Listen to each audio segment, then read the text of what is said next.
Hey everyone, this is Stove here, and obviously it seems to be very late again, um, and obviously this is all on me, but at the same time, let's get straight into it. This is college football week 8, and obviously a lot of games have already been played just this past Tuesday, Wednesday, and Thursday, and since I am recording it around this time at 9:50.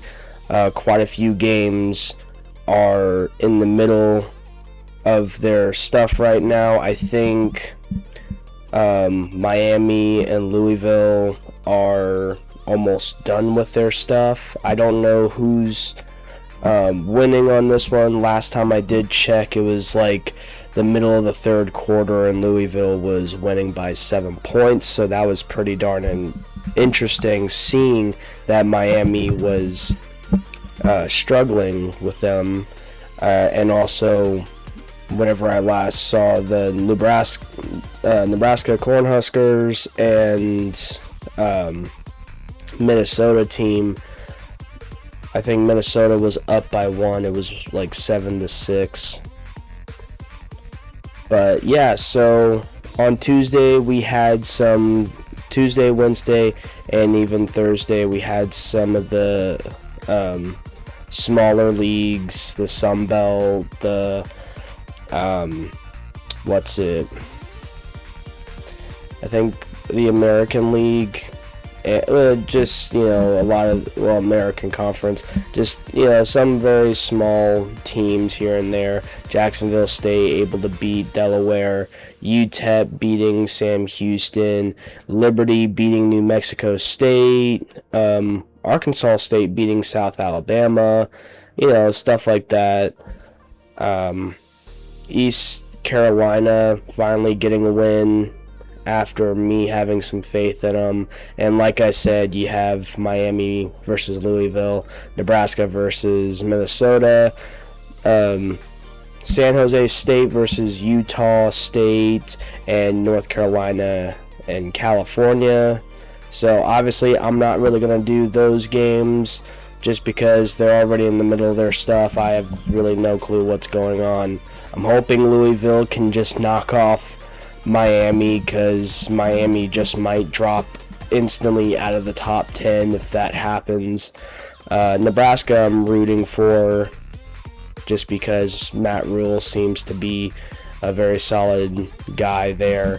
But at the same time, talking about Matt Rule, there's been some speculation about, since the Penn State head coaching job has opened up technically, by the end of this college football season, will we see Matt Rule go over to Penn State? And I feel like it's already been shut down by Matt Rule himself. I don't know, but I can tell you this, it would be a damn shame if he leaves Nebraska for technically a higher prestigious football program. I think he is doing a very good job with the Cornhuskers, and I think he should stay on Nebraska and, build that program up more and more as much as possible. I don't think that, a head coach should, always be like, oh, here's a technically a better prestigious team, I'm going to hop over here, even though it gets them to where they want to be. I think Matt Rule is fine with being anywhere in college right now and doesn't plan on going to the NFL anymore, at least for right now. But I definitely think Nebraska should be his home for a good while, or at least until his contract as coach runs up, and then he's thinking, well, maybe I should go to Penn State, or I should go to another college that's offering me a head coaching job. I don't think he'll go anywhere unless the team is offering the head coaching job. But anyway, sorry, let's get straight into the Saturday games, and obviously the 7 games that I think you guys should watch out for. Now, the 3 games that I have right here so far are the three games that you first see right here: LSU versus Vandy, Georgia Tech versus Duke, and Washington at Michigan. So obviously, unless you have three different TVs, or you're watching one game on the computer, one game on the phone, and one game on the television, I don't expect you guys to really look at these countlessly, but definitely if there's a timeout, you should definitely switch over to the other game and see what's going on, or at least look over these highlights of these games, because I really do think these are going to be some good ones, especially since each one of them are between 4.5 and 2.5 favorited. Actually, each game is favorited to the home team between 2.5 and 4.5 points. Now, I will have to say, I am going to have to go with the choice. Obviously, I do see Vandy upsetting LSU at their home, at Vandy's home. But at the same time, LSU, I think, has done a lot more and has been able to beat a lot stronger opponents. And basically, once they faced Alabama, that was like their toughest challenge, and they still obviously didn't win. But it's obviously okay, because you can still win this game, or you can win the next few games, which a lot of these SEC schools are facing each other, and a lot of these schools who are facing each other are ranked in that conference. So it does look like the strength of competition is vast whenever it comes to the last, like, I think 6 games. If I'm five or 6 games, I might be off by maybe 1 or 2 games, but yeah. Anyway, but what I do think LSU is going to pull out the win. Vandy's going to make it a tough challenge, but LSU is just going to beat up on Vandy. It could be an even closer game just because Vandy is at home, and could end up with Vandy getting a field goal. But I do think LSU is just a better team this year. But again, it's always up in the air whenever you have Vandy facing anybody. But like I said, the only team that they really faced was Alabama. And even then, they still lost. They made it a very close game whenever they faced a team like Utah State, I think. Or at least the last 2 or 3 games. But I just don't think that they're ready to beat these types of teams yet. But if it shows otherwise by the end of Saturday, then hopefully I'm wrong. But anyway, Georgia Tech versus Duke. I do think Duke is a solid team, has been a solid team. I believe they are tied right now in the ACC in first place with Georgia Tech for 3 wins in the conference and 0 losses. But Duke is 4-2. They have lost to a ranked opponent already in Illinois, and I think it will happen again with Georgia Tech coming in, even though Georgia Tech, I thought that they were going to lose a couple of times this year. I thought they were going to have pretty much the same record as Duke, but they proved me wrong already. They were able to beat Clemson, which Clemson is still back and forth right now. They're very inconsistent. But Georgia Tech right now has accomplished way more than what Duke has. Duke is at home, so obviously home crowd advantage is a true thing, like I always say in these videos.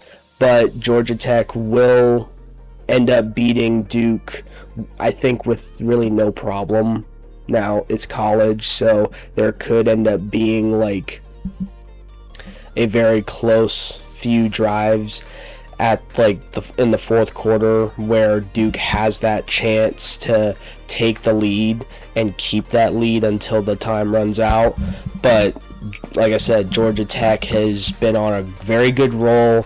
They're actually the only undefeated team in the conference right now, like in overall record.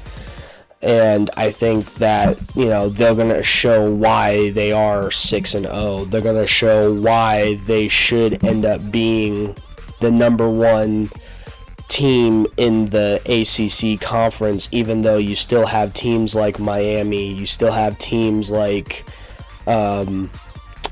Duke, and maybe even Clemson can jump back into the mix. Probably not. I think they lost a couple, already twice during conference games. But again, this is why we have these conference games, because if Louisville does pull out a win against Miami, that doesn't necessarily take all credibility away from Miami.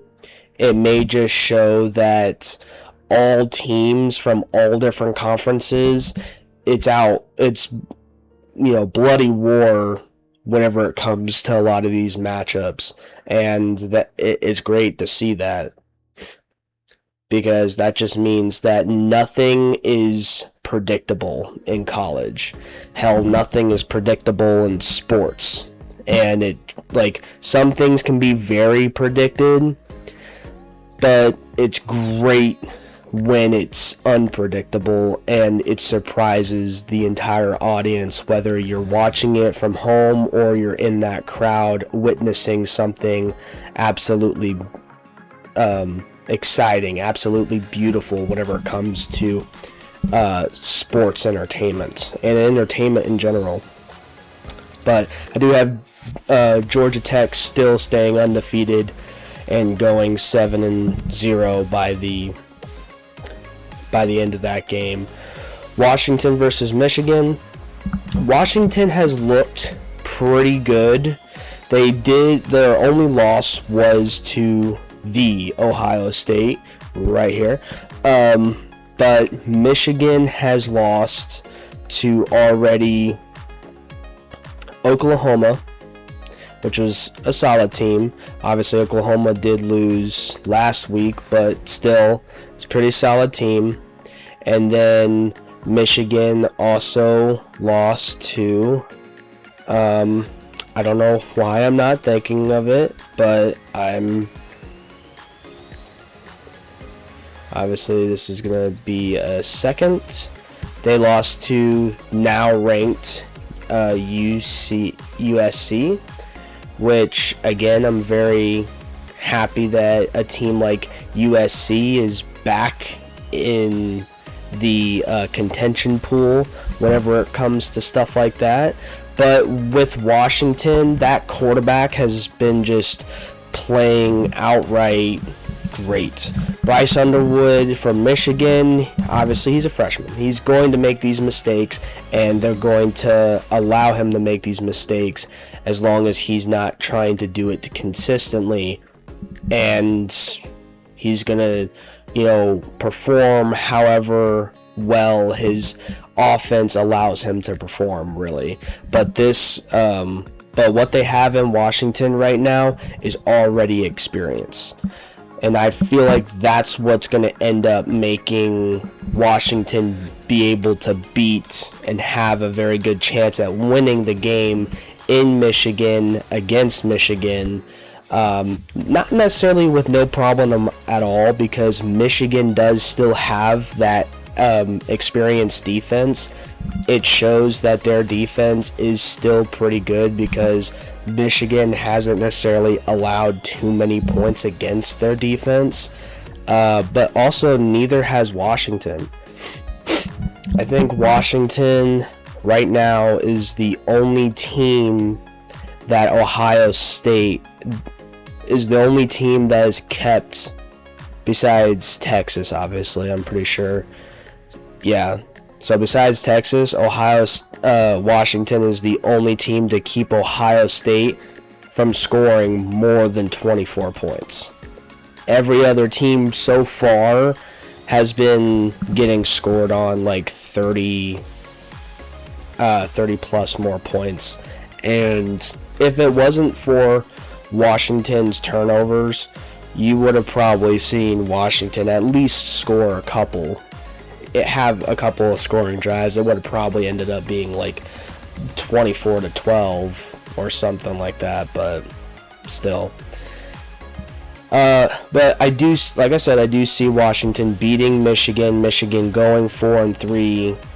I don't necessarily think it would be the end-all, be-all for Michigan, though, because they could obviously still have a solid couple of wins, get bowl eligible, and then even try to finish the year off with getting, with being 7-3, with also hopefully getting a bowl game in, which wouldn't be surprising if they do, and end up getting 8-3 by the end of the season. So, but Washington, you guys have my vote for hopefully winning between 3 points and I would say 13. 3 and 13 points. So yeah.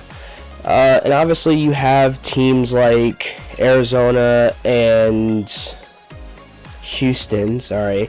I think Houston, unfortunately, even as an Arizona, University of Arizona and Arizona State fan, I do have to say Houston, they're going to end up being a very big problem for Arizona. And this Arizona has been kind of, has been good, at the start, but has been kind of wonky, not necessarily been too consistent and too dominant against teams, really.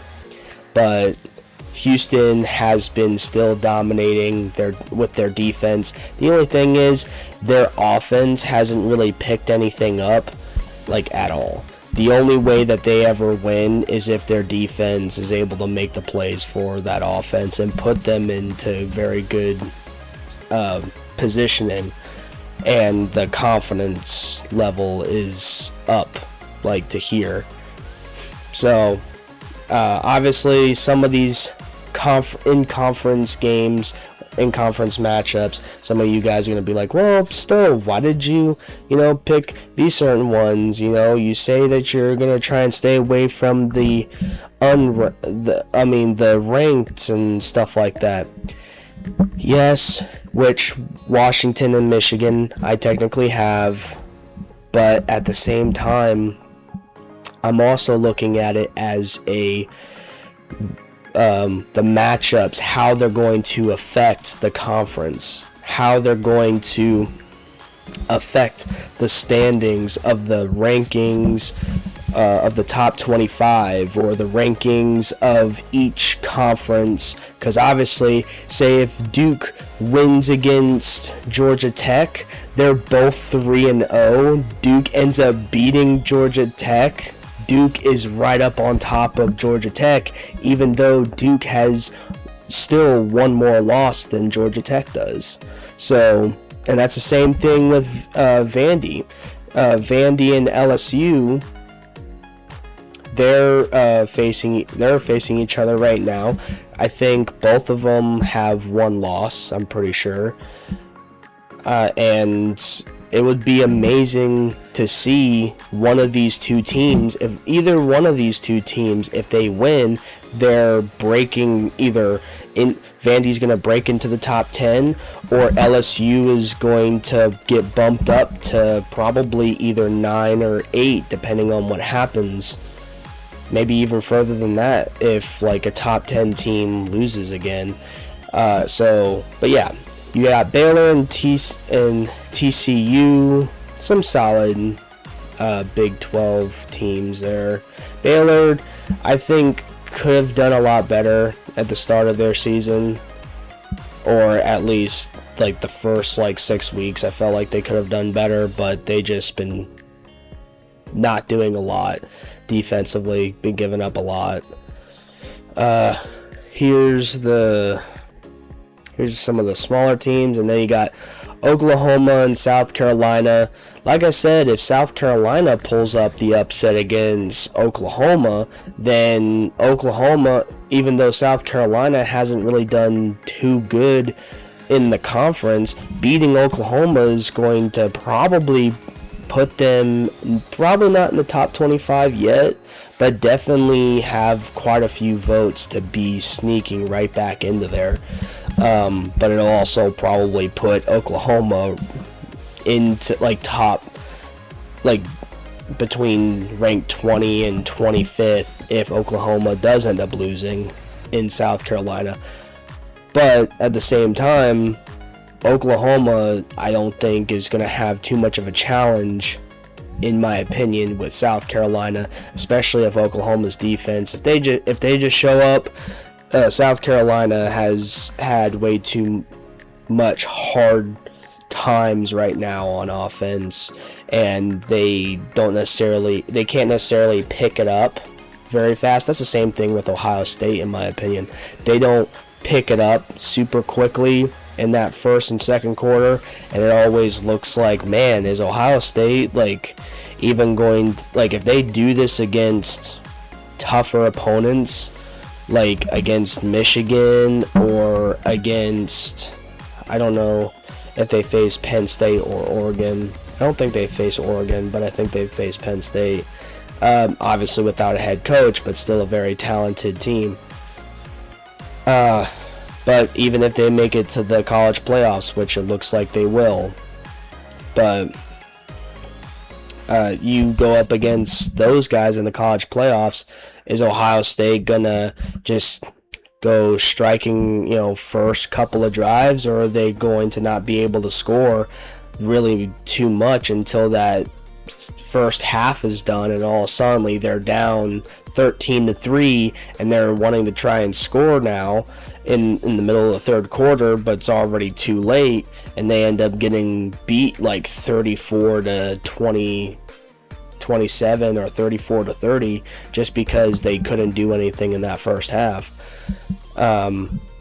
Sorry about that little rant, but that's just how I feel about that. West Virginia versus UCF. UCF has wronged me before, but they've also corrected me before, so UCF, I think, is getting that one. A lot of other small ones. Northwestern's beating Purdue. Speaking of Ohio State, they're facing Wisconsin. I think they'll definitely score more. I think they'll definitely score more against Wisconsin than they did against Washington. But I do also see I see Wisconsin at least scoring twice, so it'll end up being 34-14 or 34-6, maybe.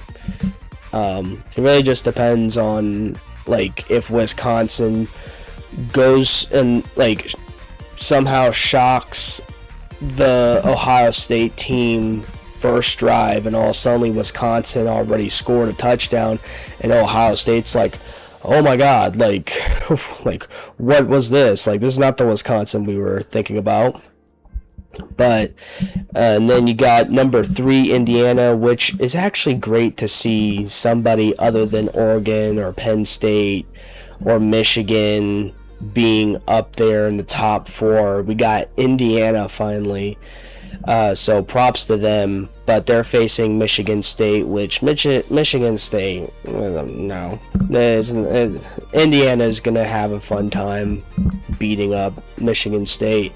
Texas A&M versus Arkansas. That's not necessarily going to be too close of a game. I think Texas A&M is going to put 40 up on Arkansas. But Ole Miss and Georgia is our 4th game that we are going to be talking about a little bit more. Ole Miss and Texas A&M are the 2 only undefeated total overall record. They are the only 2 undefeated teams in the SEC right now. and that honestly could change. I think obviously Texas A&M could easily just stay with what they're doing, and then win the game against Arkansas and stay undefeated. But then you also got Ole Miss versus Georgia, and Georgia already did a pretty darn good job against Alabama, and I think Georgia can also definitely be the team to beat Ole Miss, because Ole Miss has done very well. My only thing is, I think Ole Miss has probably been doing too well, and since these next 6 games are coming around the corner, including this Georgia game, which is going to happen tomorrow, I do say that Georgia ends up beating Ole Miss, but Ole Miss could prove me wrong and, be like, no, we're going to end up, scoring against them, and Ole Miss ends up beating them by 2 possessions, weirdly enough, where that could also show up as a statement to, from Ole Miss being we just basically beat Georgia by 2 or more possessions, where Alabama couldn't even do that. And, we're here in the top 5, and Texas A&M, we're coming for you type stuff.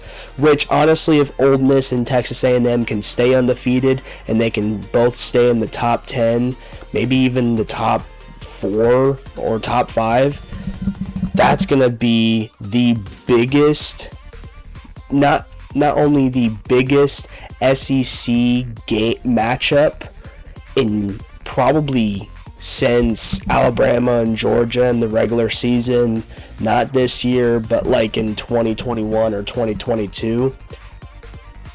But I do believe it would probably be the greatest in-conference matchup of the entire, regular season for all schedules. And I'm not even joking on that. It can definitely be up there. And now they do have Georgia favorited by 7.5. I am going to have to go with Georgia because they're at home, and they're I think they're undefeated at home, but I think so is Ole Miss. Yeah, because Georgia lost against Alabama at Alabama, I believe. Maybe I'm wrong on that. You guys can let me know on that. But Georgia, I have a strong feeling that they will end up upsetting Ole Miss, and Georgia will end up switching with Ole Miss being number 5 by Monday. But like I said, if Ole Miss beats Georgia at Georgia, and Texas A&M stays undefeated by the time those two possibly match up, because I think they do match up later in the season, but if they stay undefeated, on paper it's going to be the biggest matchup this year, arguably the best matchup this year. But anyway, you got SMU versus Clemson. I think Clemson's been very back and forth, just like SMU has. So realistically, I do think if Clemson can do it, they'll end up pulling it off, winning at home. But they will still have some struggles with SMU. But it really just depends on which SMU team comes in there. Granted, I say that sometimes about some other teams, but that's really only because a lot of these teams that you expect to actually do a lot better, they really don't. And then you're like, well, are we wrong about this team, or are we not wrong about this team? Because they do look good on a lot of these drives, but then some of these drives, they just don't look like they can make it past a single first down, 1 or 2 first downs.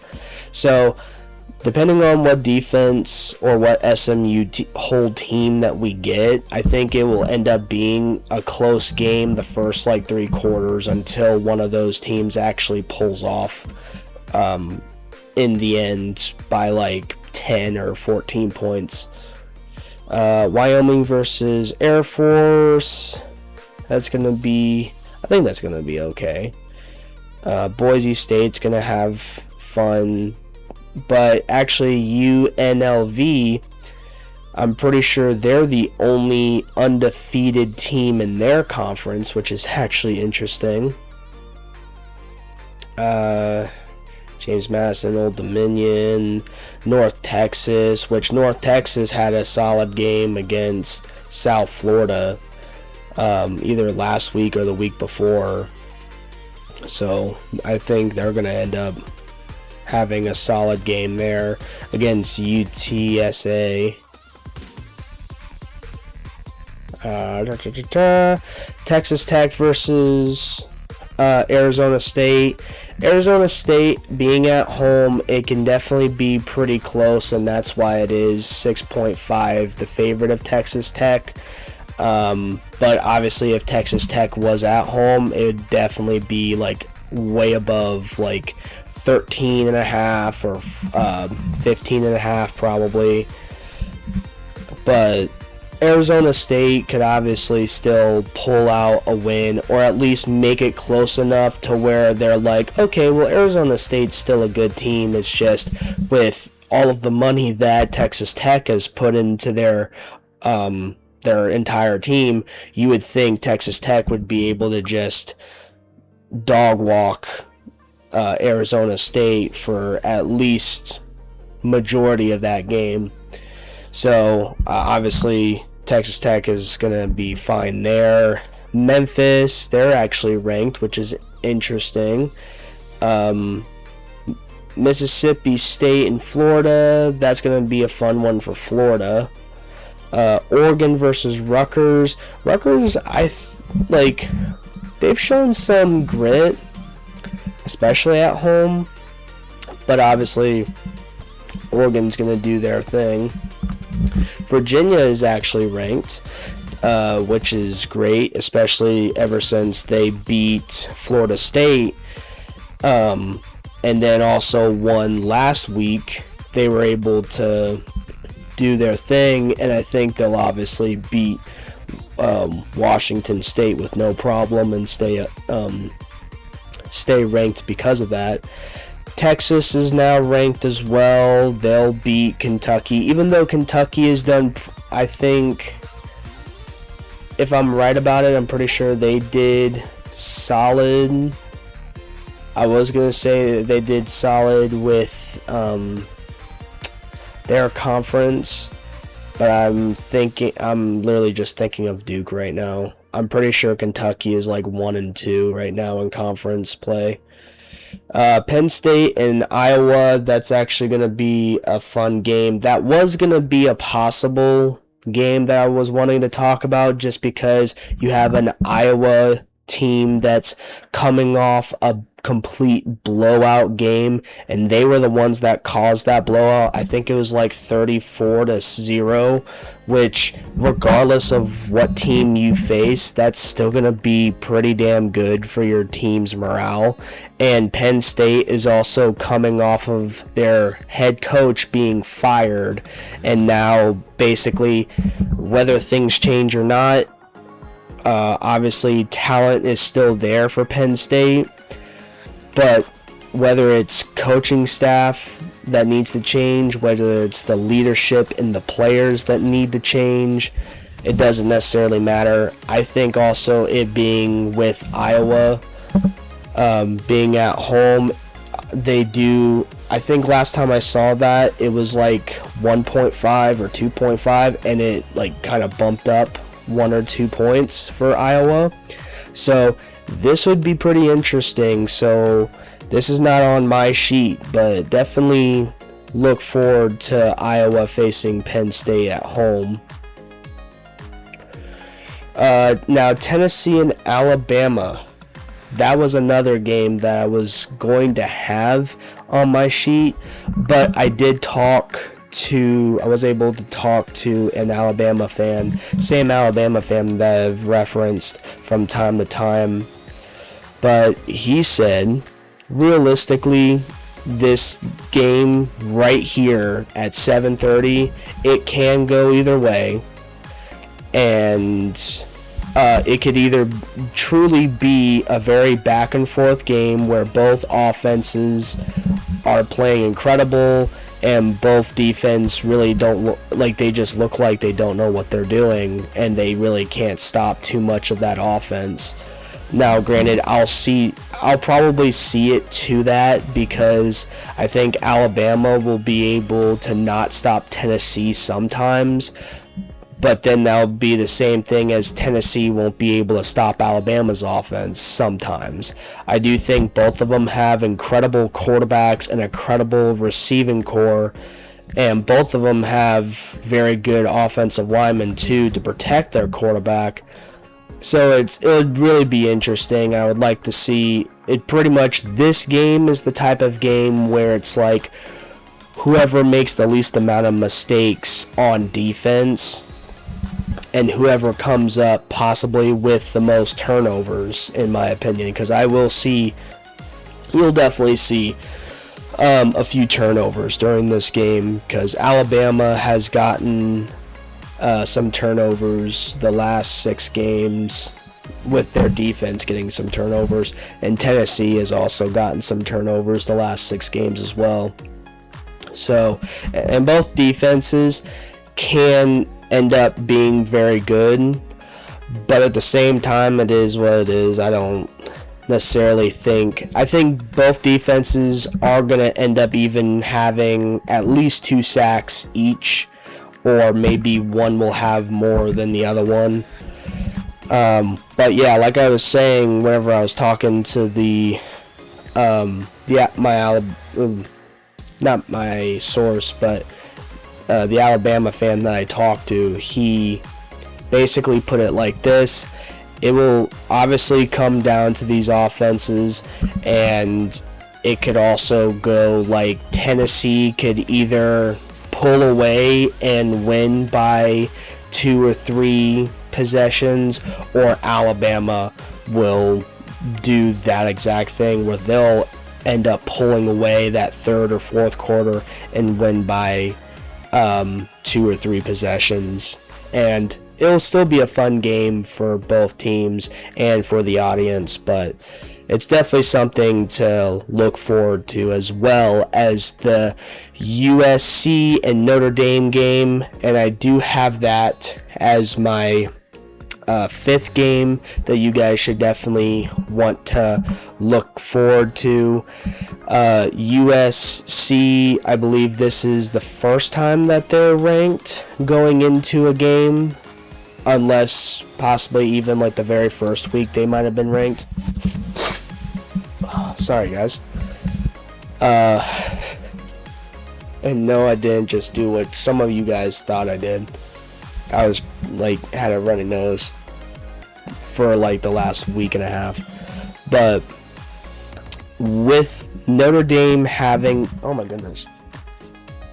Sorry, man. With Notre Dame having the defensive struggles that they've been having, I think offensively they have been trying to get better, but they've truly had defensive struggles. Some teams have been kept in the game because of what Notre Dame's defense has basically allowed some offenses to do, and I think that will still happen with USC. But at the same time, Notre Dame at home could also just not obliterate, but win by 2 or 3 possessions against the ranked USC, which could bump Notre Dame up to like 11 or maybe even in the top 10, depending on who wins there.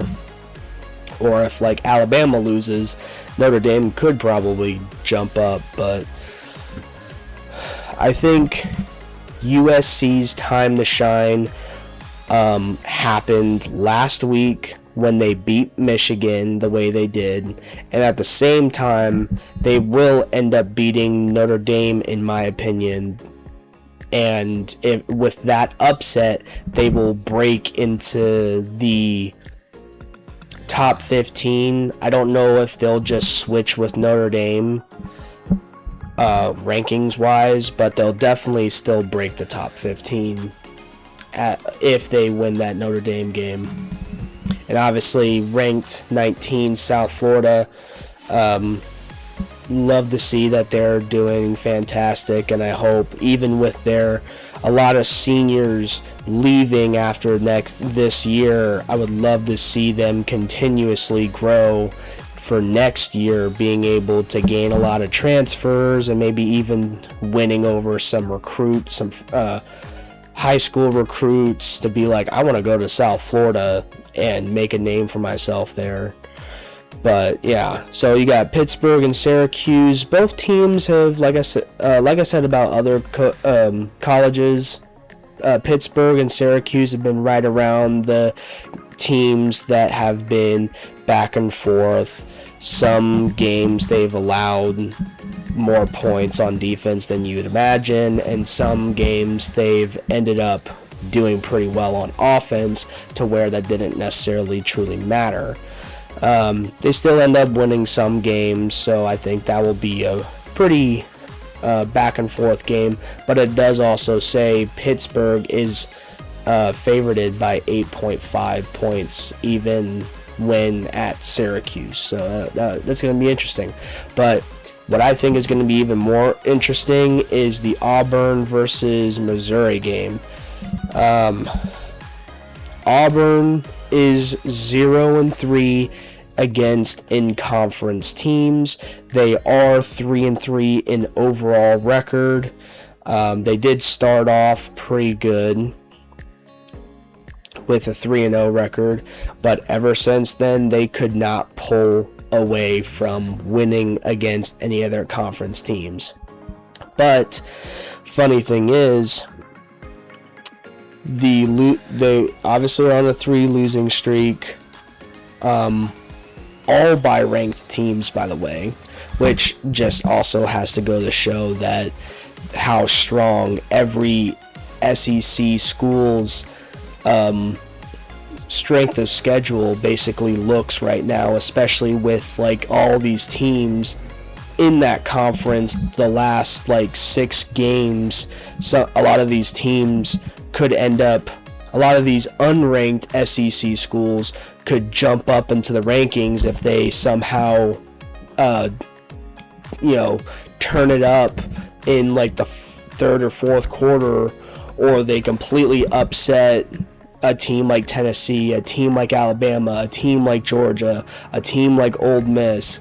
Anything can really truly happen whenever it comes to those rankings, and like it's truly a very strong conference there, which that's why I feel like if Auburn beats Missouri, they definitely won't be ranked in the top 25, but it will show how strong that conference is. Now, they do still say that Missouri is favorited by 1.5, but I still wouldn't be surprised that Auburn does still make it a very close game against Missouri. But speaking of records for Auburn, Missouri has also been 1-1 in conference games. They are 5-1 right now. Their only loss is actually to Alabama, and both of their in-conference games came by either 10 or less points difference. So it's been a pretty close game for Missouri, and you could even say the same thing about Auburn, because I'm pretty sure they have only, with all of their losses coming from either ranked teams or ranked teams / in-conference teams, but they've also only lost by 10 or less points. So Auburn has made it a very close game. Missouri has made it a very close game for anybody. So that's why I think realistically the tension is on for Auburn to try to get back in that running. Even though they're 0-3 in the conference, it'd be very hard to try to see yourselves getting into that conversation of making the conference championship. but it would still be pretty impressive if Auburn at home wins against Missouri, and then Missouri's like, I don't know, we're 5-2 now. But I do think Missouri is going to end up winning by 6 points or less. I don't see either one of these two teams winning by more than 2 possessions. So that's just my take on that. Utah and BYU is going to be our last team that we're going to be talking about. That is my 7th team on my sheet here. Obviously it shows Utah is 3.5 the favorites. However, BYU's offense and defense has looked incredible. They have won pretty solid games, and I'm pretty sure BYU is also undefeated with 3 wins and 0 losses in conference. It's just they obviously lost one of their non-conference games, so it is going to be kind of a struggle. But Utah and BYU is going to be a solid game, solid matchup. Same with Cincinnati and Oklahoma State, but I do think Cincinnati, who are finally ranked after quite a few years of not being ranked for a while, Cincinnati, who, by the way, there is an offensive guard who I had the enjoyment of getting to know a little bit while he was playing football at Wayne High School. Oh my goodness, Evan, we usually just called him E.T. though. His nickname was E.T. I think his brother is either a junior, his younger brother, who's also a guard at Wayne High School, who plays football for Wayne. He is either a junior or senior now, which is incredible because I think he'll have some huge futures too. The only thing is, he's, unless he got super big, he's definitely smaller than what E.T. was. But I think that entire offensive line has done incredible, has stepped up like in a great way. So obviously the favorite does not lie. 23.5 against Oklahoma. That will probably, at home for Oklahoma State, it might be probably, it will end up probably be closer than that, but don't expect Cincinnati to be like, yeah, we're gonna just lay down. No, they're gonna bring that heat like they have been the last 3-4 games at least, because a lot of teams have been like, man, Cincinnati's doing pretty good, but at the same time they have their weaknesses on defense, and that's why Cincinnati is, I think, 5. They have lost once, but I just feel like they're not. They could show me that I'm wrong, but I just don't think that they're better than BYU or Texas Tech right now. But anyway, going back to this, Utah and BYU, gonna be a solid game. Utah is gonna play more defensively, where BYU is gonna try to strike first on offense. Unless Utah is able to run that ball like hell, BYU is going to end up beating Utah at home, I think, with no problem. Probably more than 3 points. I would say at least 7 to 10 points for sure by BYU. But yeah, anyway, that's pretty much what you got there. And every other team is like 9:45. 10 o'clock, there's Stanford versus Florida State, which is at 10:30. I don't think a lot of people are going to be watching that. But yeah, that's pretty much it. Obviously, at this point or other, we are starting to almost reach the 50-minute mark. It was a little bit longer video, but I had a lot to say about these matchups because they all looked incredibly good.